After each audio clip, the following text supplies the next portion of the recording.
Hello à toutes et à tous et bienvenue dans Des mots sur nos mots, le podcast du week-end signé Born to Hustle. Ici, on prend un moment pour parler vrai de ses émotions, ses doutes, de ces épuisements qu'on tait souvent, mais qui façonnent nos réalités de femmes, de mères, d'entrepreneurs ou de salariés. Chaque semaine, on met des mots sur ces mots du quotidien pour les comprendre, les apaiser et surtout se rappeler qu'on n'est pas seul. Et avant de commencer, je voudrais dire quelque chose de très important. Je ne suis pas le Dalai Lama. Je vous apprends quelque chose. Je n'ai pas de prix Nobel de la paix. Je n'ai pas la science infuse. Et je ne suis pas non plus psychologue. Et alors? Je trouve que cela n'empêche pas qu'en tant que mère, épouse, entrepreneur, femme, j'ai compris qu'un mot, un message peut parfois tout changer en un instant. Et c'est justement ce que je souhaite créer ici pour ce podcast du week-end avec vous, un espace vrai, sincère, où chaque mot peut faire du bien à celle ou celui qui en a besoin. Alors, qu'est-ce que la culpabilité maternelle? La culpabilité maternelle, c'est cette voix intérieure un peu trop bavarde, tiens, justement, celle qui te dit que tu aurais pu, dû ou faire autrement. Elle n'est pas qu'un petit passage à vide, elle s'installe, elle se glisse dans les moments les plus simples, comme quand tu déposes ton enfant à la crèche pour aller travailler ou quand tu essaies de terminer un mail alors qu'il te tire la manche pour jouer. C'est aussi cette sensation d'être jamais assez, pas assez présente, pas assez patiente, pas assez douce, pas assez organisée. Et ce sentiment prend parfois la forme d'un discours intérieur sévère. Si j'avais pris plus de temps, il aurait été plus calme. Si j'avais refusé ce projet, je serais moins stressée. Mais au final, la vérité, c'est que cette culpabilité, elle est souvent déconnectée de la réalité. Elle vit dans la comparaison, dans le fantasme de la mère parfaite, une mère qui, soyons honnêtes, n'existe pas. D'où vient ce sentiment? Cette culpabilité, elle n'est pas toute seule. Elle vient d'un mélange de pression invisible. D'abord, il y a ces injonctions sociales. On nous répète qu'une bonne mère doit tout donner, tout concilier, tout maîtriser, sans jamais se plaindre. Tiens donc. Et ce sont vraiment des phrases qu'on a intégrées très tôt et parfois sans s'en rendre compte. Ensuite, il y a les réseaux sociaux. On y voit des vies filtrées, des repas équilibrés, des chambres bien rangées, des enfants plus que souriants. Mais derrière ces images, il y a souvent de la fatigue, des doutes, des crises de larmes qu'on ne montre pas. Donc, ce serait pas mal de montrer parfois la réalité. Hein. Qu'en pensez-vous? Et c'est clair qu'il y a aussi le poids du conditionnement familial. Ce qu'on a observé ou on a entendu en grandissant. Ma mère, elle se plaignait jamais. Et inconsciemment, on veut être à la hauteur de ce modèle, parfois ou au détriment de soi. Et c'est pas une mauvaise chose, attention, parce que ma mère reste vraiment un modèle, comme vous l'avez entendu. Mais il est clair que les temps évoluent et il doit être aujourd'hui plus facile de pouvoir s'exprimer sur ses sentiments, ses difficultés. Et il y a aussi dans tout ça, bien sûr, la peur d'échouer. Parce que la maternité est un rôle qu'on ne veut pas rater. On porte la conviction qu'un faux pas pourrait avoir des conséquences sur le bien-être de nos enfants à court, moyen ou long terme. Et cette peur, elle devient un moteur, malheureusement, et aussi une source d'épuisement. Il y a des conséquences concrètes face à cette culpabilité maternelle. Elle ne se limite pas à un ressenti. Elle a des vraies répercussions. Elle pèse sur la santé mentale. On est fatigué, on est irritable, on en devient anxieux.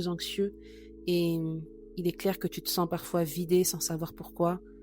Cette culpabilité maternelle, elle peut aussi altérer ta relation aux autres. Tu t'éloignes de ton conjoint, tu te renfermes ou tu te compenses en voulant tout contrôler.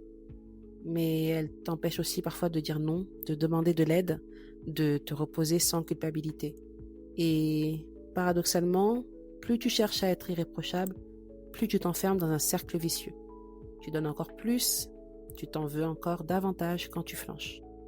Cette culpabilité, elle devient une sorte de brouillard mental. Elle t'éloigne du plaisir d'être mère, du droit d'être humaine finalement. Comment on pourrait commencer finalement à dégonfler très clairement cet aspect-là? Voici peut-être quelques clés concrètes qui pourraient aider. Et Je pense qu'heureusement, il existe des gestes simples pour la mettre à distance petit à petit. Premièrement, il faudrait déjà commencer à nommer cette culpabilité.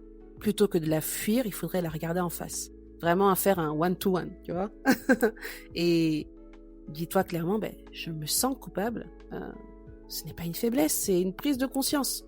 Et quand on la nomme, crois-moi, elle perd déjà un petit peu plus son pouvoir.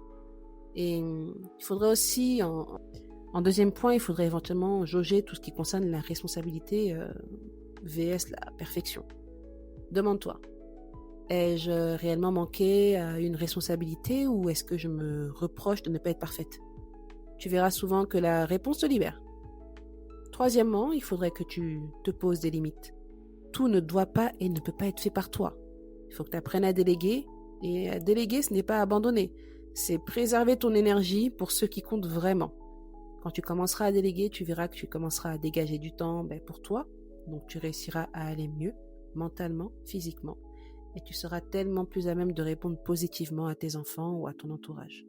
En quatrième point, on va parler d'autocompassion. Parle-toi comme à une amie. C'est toi et toi d'abord qui es ta propre meilleure amie. Tu ne dirais jamais à ta meilleure amie que tu es une mauvaise mère parce qu'elle a pris un après-midi pour elle. C'est pas possible. C'est un droit. C'est une nécessité, c'est un besoin. Alors, pourquoi tu te le dirais à toi-même? En 5, il faudrait que tu commences à mesurer l'impact réel. Quand tu paniques ou tu culpabilises, prends un pas de recul. Est-ce que ce que tu redoutes vraiment est arrivé? Mais souvent la réponse elle est non. Et en dernier point, partage. Parle avec d'autres mamans, comme on le fait aujourd'hui dans ce podcast. Parle à une amie, parle à ton partenaire. Il faut dire les choses. Il faut absolument dire les choses. Il faut parler, il faut se libérer. Ça aide clairement à te libérer d'un poids. Parce que la culpabilité, elle se nourrit de ton silence et malheureusement, elle éteint ta parole. Et voici quelques phrases que je pense qu'il est quand même important de se répéter en tant que mère, en tant que femme ou en tant que père aussi, c'est clair. Et je fais vraiment ce que je peux avec ce que j'ai. Un moment imparfait vaut mieux qu'un moment absent. Il faut que je demande de l'aide, car demander de l'aide, c'est aussi prendre soin de ma famille. Ces phrases, tu peux les écrire, tu peux les afficher ou tu peux juste les enregistrer sur ton téléphone pour les réécouter. Elles agissent vraiment comme un petit rappel de bienveillance, de bouclier contre ces exigences impossibles que tu veux mettre sur ton chemin. C'est vraiment ces mots que je souhaitais partager avec vous aujourd'hui, afin de vous faire comprendre que, à nouveau, et comme on le dit depuis tous ces premiers podcasts du week-end qu'on a fait, vous êtes humaine, vous n'êtes pas des robots. Vous avez le droit de dire stop, vous avez le droit de dire non, afin de préserver votre bien-être. Car votre bien-être fera le bonheur de vos enfants, de votre famille, et se reflètera très clairement sur vous mentalement, physiquement et même dans votre activité. Il est clair et net que ce podcast est bien sûr fait pour les mamans, les momagers, les femmes entrepreneurs, mais il est important de souligner une chose. Il faut aussi le dire, cette culpabilité, elle naît souvent de l'amour immense que nous portons à nos enfants. C'est parce que ce lien, il est viscéral, presque indéfectible. Quand on se sent si vite responsable de tout, de leur joie, de leur peine, de leur manque, réel ou imaginé. On veut tellement bien faire, tellement les protéger qu'on finit parfois par se juger à chaque pas. La culpabilité, elle n'est pas réservée aux mamans. Les papas aussi la ressentent différemment parfois, mais avec la même intensité. Parce que eux aussi portent cette envie profonde d'être à la hauteur, d'être présents, d'assurer au quotidien. Alors non, on ne leur retire en rien ce titre et ce rôle précieux qu'ils ont dans la vie de nos enfants. On reconnaît simplement que cette charge émotionnelle, chez les mères, prend souvent une forme plus visible, parce qu'elle s'entrelace avec des attentes et des injonctions qui nous dépassent. Alors, chers papas, conjoints, chers partenaires, grand merci à ceux qui soutiennent, qui écoutent, qui prennent le relais sans qu'on ait besoin de le demander.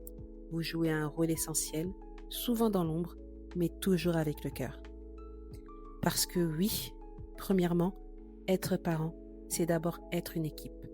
C'est aussi ainsi que nos enfants doivent nous voir.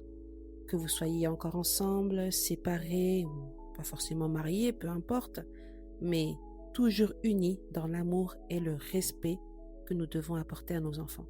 Car au fond, c'est ça le véritable modèle à leur montrer. Leur montrer qu'on peut être différent, mais solidaire. Alors merci à toutes et à tous d'avoir pris ce moment pour écouter des mots sur nos mots. Si cet épisode t'a parlé, c'est peut-être parce que tu portes toi aussi cette petite voix qui te dit que tu n'en fais jamais assez.